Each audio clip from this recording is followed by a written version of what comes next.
It's always interesting to see what exactly it takes to learn the piano. And because of this, I have previously reacted to 3 one-year progress videos, but all of those people claimed to be absolute beginners at the piano. But today we have a 1-year progress video from someone called ROANAH who played the guitar from the age of 8 and electronic music from the age of 15. So they are by no means an absolute beginner in music, but they are an absolute beginner at the piano. So let's get into it.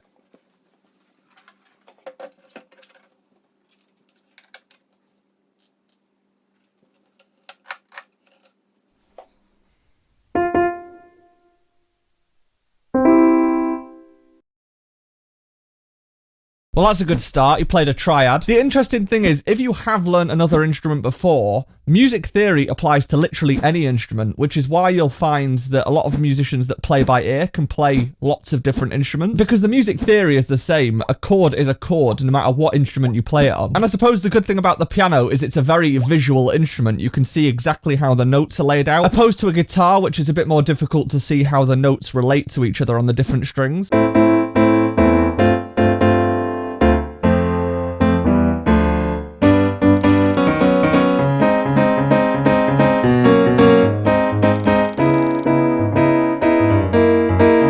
So in this first song that he did,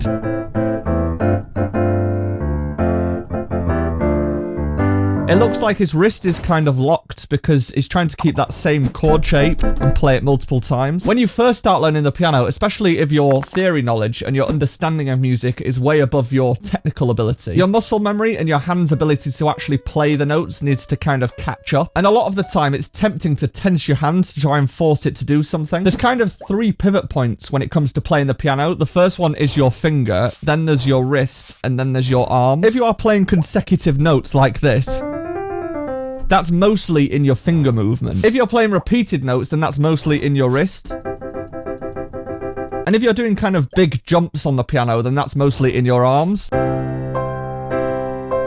If you've got tension when trying to just move your fingers, then just do exercises like this. If you've got tension with repeated notes, then you need to over-exaggerate your wrist movement. And if you've got tension in your arm, then once again, exaggerate the movement and kind of do it in slow motion. If you practice that enough, then you'll naturally remove the tension from your playing.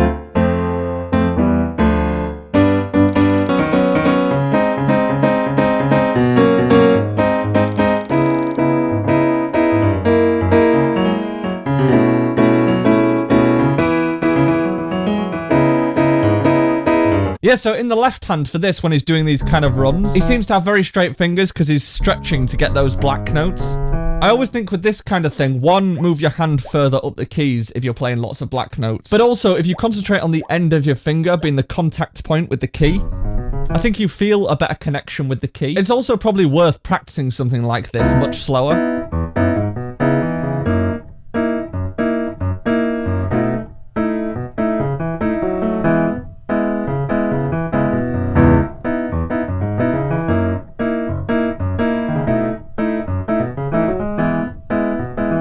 Probably worth just practicing that left-hand scale on its own.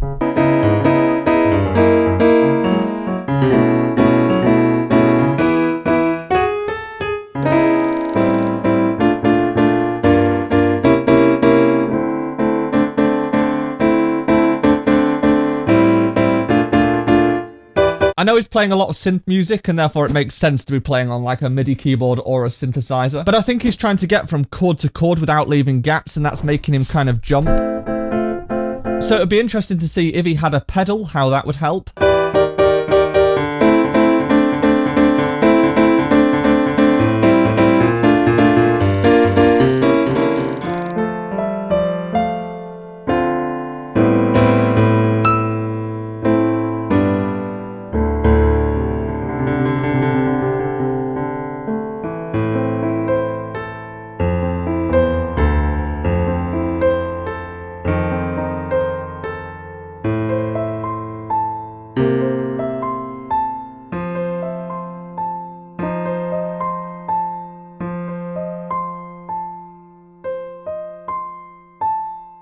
So interestingly, in his right hand here, where he's got these notes, he's playing the first 2 notes and then kind of struggling to get to the top note, so he's having to jump. But I always like to think you should have the center of your wrist over whichever finger you're playing.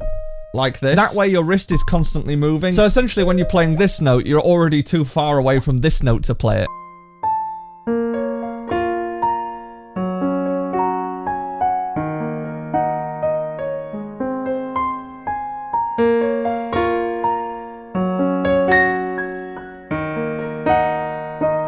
There's definitely some questionable fingers going on.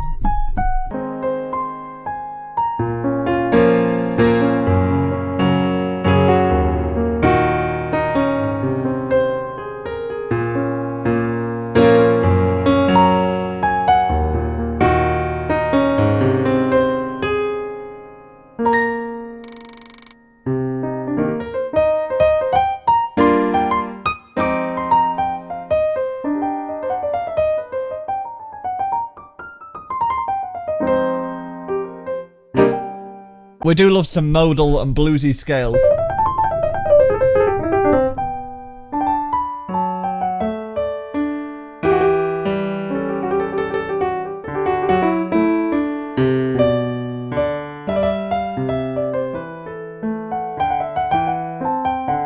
Interesting, so this is obviously a classical piece, and because with more electronic music or synth music, you're less dependent on the velocity of the keys, so how hard you press the key and how much volume you get back from that. Whereas when you play classical music, there's a lot more nuance, and because synths and MIDI keyboards don't have weighted keys, it's much harder to play more sensitively on the keys because there's no resistance.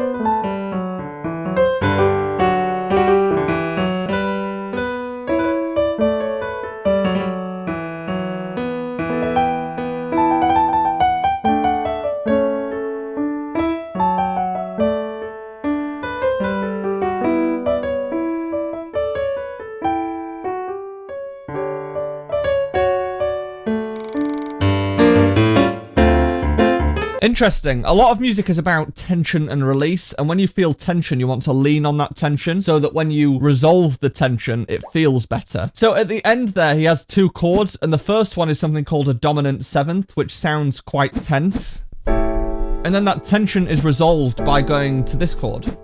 So it would have been nice to hear him really lean on that tension and then release it.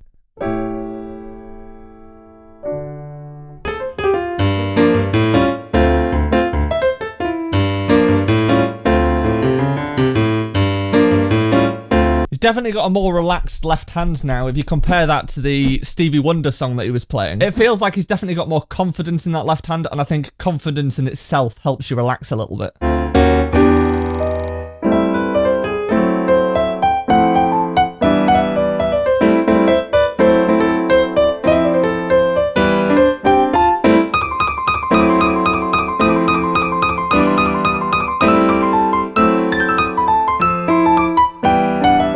It's amazing how 3 notes can have such an effect. I mean, he's playing really nicely, and obviously that theory knowledge that he already has is really helping. On a guitar, one of the first scales that you learn is the pentatonic scale, and a lot of these pieces are based around the pentatonic scale, so I imagine he can apply that knowledge quite well. I would be interested to see how he applies this to a real piano, where it's harder to press the keys.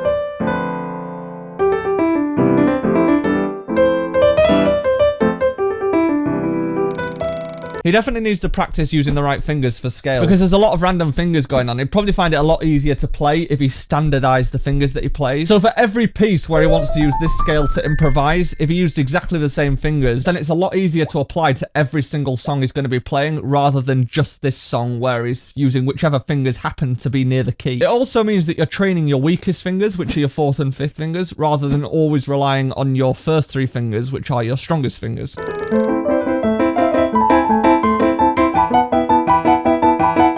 Yeah, this is a similar situation. Doing these fingers is very random. He should really be doing something like this. But if you haven't already strengthened your hand, then playing it the way he's playing it will feel easier in the short term. But in the long term, it's much better to just train your hand to do the right thing.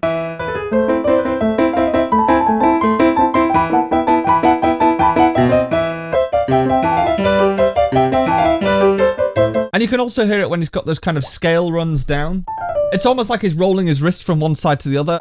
If you have control over your fingers and you practice in the right fingers, then you have more control over how long the notes are.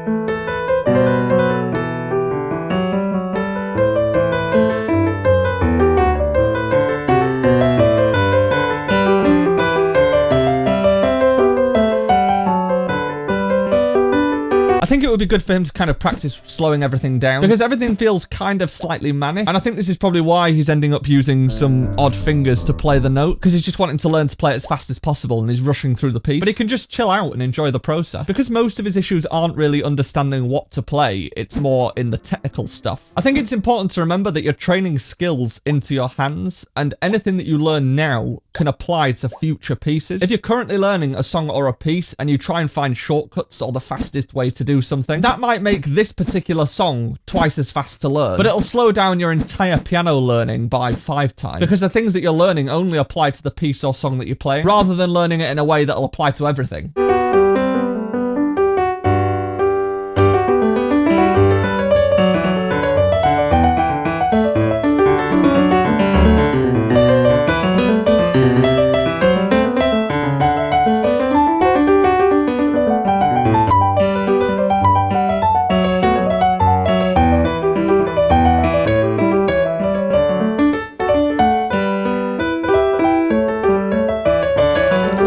He's definitely got better movement in his fingers now. His fingers are definitely more dexterous and able to move. I'm going to take a guess at the fact that he's not learned to read music throughout this entire time. As I've said in previous videos, there are kind of 5 key areas to learning music. There's sheet music reading, scales, chords, music theory, and oral skills, so listening skills. And each of those things are going to help you become a much more well-rounded pianist. And the problem is, if you become too good with your ears, then you tend not to want to learn to read. And if you become too good at reading, then you tend not to want to learn with your ears. So the key is to try and spend some time doing both, so you're leveling them up together.